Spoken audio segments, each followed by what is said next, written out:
Hello students, welcome to Global E-Learning classes. Today we are going to start our topic articles a, an and the. तो सबसे पहले हम देखते हैं कि आर्टिकल्स क्या होते हैं. The words a, an and the are articles. Word a, an और the हमारे पास articles होते हैं and they come before noun और आर्टिकल्स हमेशा नाउन से पहले यूज होते हैं. इंग्लिश ग्रामर में हमारे पास बेसिकली 3 आर्टिकल्स होते हैं a, an and the. But इन आर्टिकल्स को 2 टाइप्स में कैटेगराइज किया गया है. फर्स्ट टाइप है इनडेफिनाइट आर्टिकल्स. इनडेफिनाइट आर्टिकल्स में हमारे पास आता है a and N.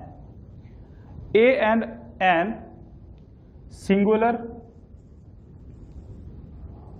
Countable noun से पहले यूज होते हैं और वो नाउन जो not specific and not particular हो. फॉर एग्जाम्पल हमारे पास बॉय लिखा हुआ है.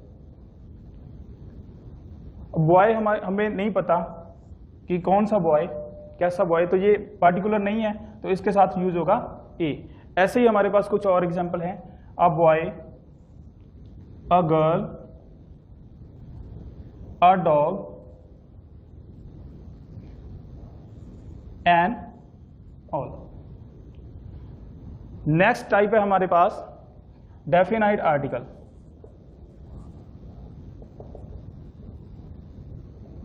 डेफिनाइट आर्टिकल में हमारे पास रहता है द. डेफिनाइट आर्टिकल हमेशा पार्टिकुलर थिंग्स या पार्टिकुलर स्पेसिफिक नाउन के साथ यूज होता है. For example the Himalayas. इस वीडियो में हमने देखा कि आर्टिकल्स हमारे पास ए, एन एंड द होते हैं और इन आर्टिकल्स को हमने 2 टाइप्स में कैटेगराइज किया है. फर्स्ट टाइप है हमारे पास indefinite articles a and an. A and an हमेशा सिंगुलर काउंटेबल नाउन, यानी जिनको हम कहें कि हम जिनको काउंट कर सकते हैं उनसे पहले यूज होता है और वो जो नाउन होंगे वो नॉट स्पेसिफिक और नॉट पार्टिकुलर होंगे. हमने एग्जाम्पल लिया a boy, a girl, a dog and all. तो यहाँ पे क्या है, boy, girl, dog and all. ये पार्टिकुलर नहीं है इसलिए हम इसके साथ यूज कर रहे हैं ए और एन. नेक्स्ट टाइप हमने पढ़ी डेफिनाइट आर्टिकल्स. डेफिनाइट आर्टिकल हमारे पास है द, जो कि सिर्फ पार्टिकुलर थिंग्स के साथ यूज होगी. जैसे हिमालयाज हमारे पास एक पर्टिकुलर नेम है तो इसके साथ हम यूज करेंगे द. तो स्टूडेंट्स अब तक हमने पढ़ा था आर्टिकल के 2 टाइप, जिसमें इनडेफिनाइट आर्टिकल जिसमें ए एंड एन आता है एंड डेफिनाइट आर्टिकल जिसमें द आता है. अब हम next indefinite article a and an के बारे में पढ़ने जा रहे हैं. सबसे पहले हम देखेंगे difference between a and an. Basically a and an have the same meaning, तो इनका सेम मीनिंग रहता है बट इनका जो डिफरेंस है वो डिपेंड करता है sounds of the beginning of the next word. जो हमारा नेक्स्ट वर्ड आने वाला है उसकी जो बिगिनिंग है उसकी साउंड पे डिपेंड करता है. फॉर एग्जाम्पल हमने एक वर्ड लिया वर्ड, तो इसमें क्या है, यहां जो साउंड आ रही है वर्ड, तो वो किसकी साउंड आ रही है, कॉन्सोनेंट की.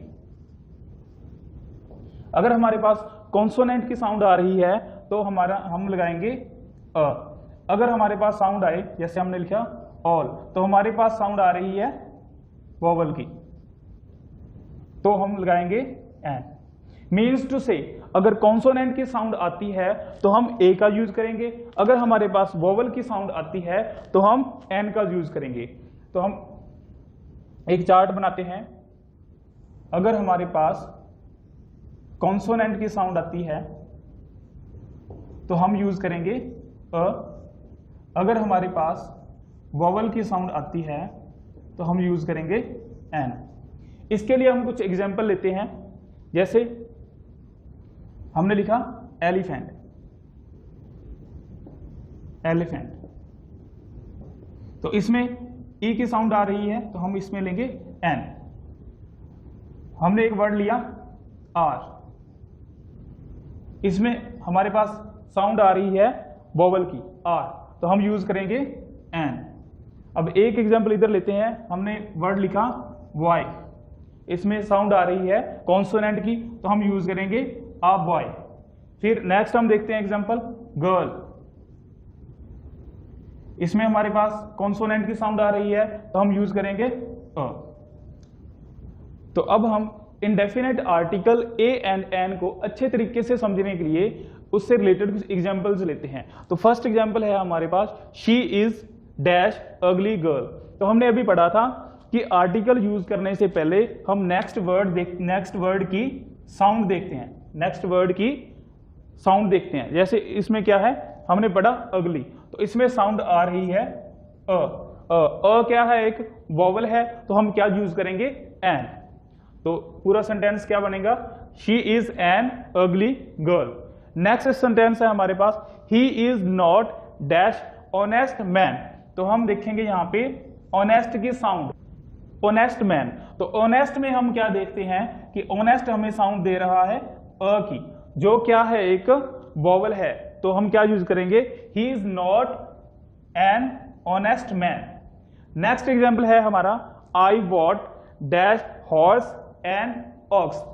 तो इसमें देखते हैं हॉर्स, हॉर्स हमारे पास साउंड दे रहा है की, जो हमारे पास एक क्या है कॉन्सोनेंट है, और हम क्या यूज करेंगे इसकी जगह पे अ। तो क्या बना I bought a horse and dash ox. तो अब इस डैश के बाद ऑक्स आ रहा है, हम ऑक्स की साउंड देखेंगे, ऑक्स हमें साउंड दे रहा है अ, जो हमारे पास एक क्या है वोवल, तो क्या यूज करेंगे हम एन। नेक्स्ट सेंटेंस देखते हैं Jaipur is dash pink city. तो हम डैश के बाद क्या देखेंगे पिंक वर्ड, तो पिंक वर्ड हमें साउंड दे रहा है कॉन्सोनेंट की, तो क्या यूज करेंगे अ। तो क्या बन जाएगा Jaipur is a pink city. Next sentence है Priya has come without dash umbrella. तो क्या अम्ब्रेला हमें साउंड दे रहा है अ की, तो अ हमारे पास वोवल है, तो हम यूज करेंगे एन। तो हमारा प्रॉपर सेंटेंस बनेगा Priya has come without an umbrella. Students यहां पे एक बात बहुत ही ध्यान में रखने वाली बात है, जो यहाँ पे the sound of the letter is important. जो लेटर की साउंड है वो यहाँ पे काफी इंपॉर्टेंट रह जाती है। तो इसको हम कुछ एग्जांपल लेके समझते हैं। जैसे हमने लिखा यहाँ पे अ हाउस, तो हाउस में जो एच है वो हमें ह की साउंड दे रहा है, बट यहाँ पे हमने लिखा एन आर, तो यहाँ एच हमें अ की साउंड दे रहा है। तो हाउस में है एक कॉन्सोनेंट की साउंड दे रहा है, और आर में हमें जो एच है वो अ की साउंड दे रहा है। इसलिए जो जैसा कि हमने पहले पढ़ा कि अगर कॉन्सोनेंट हो तो अ यूज करते हैं, अगर वॉवल हो तो हम एन यूज करते हैं। ऐसे ही नेक्स्ट हमारा एग्जांपल है, हमने लिखा आ यूनिवर्सिटी। यूनिवर्सिटी में यो यहाँ पे यू है वो हमें यू की साउंड दे रहा है, यह क्या है एक कॉन्सोनेंट है, तो हम यूज करेंगे अ। बट इस एग्जांपल में एन अम्ब्रेला, तो यहाँ पे जो यू है वो अ की साउंड दे रहा है, तो इसलिए हमने क्या यूज किया एन। नेक्स्ट एग्जांपल है हमारे पास अ बी ए। तो यहाँ पे बी ब की साउंड देता है, कॉन्सोनेंट है, तो हम अ यूज करेंगे। बट यहाँ एन एम ए, तो एम यहाँ पे अ की साउंड देता है, तो अ वोवल होने के कारण हम यहाँ पे एन यूज करेंगे।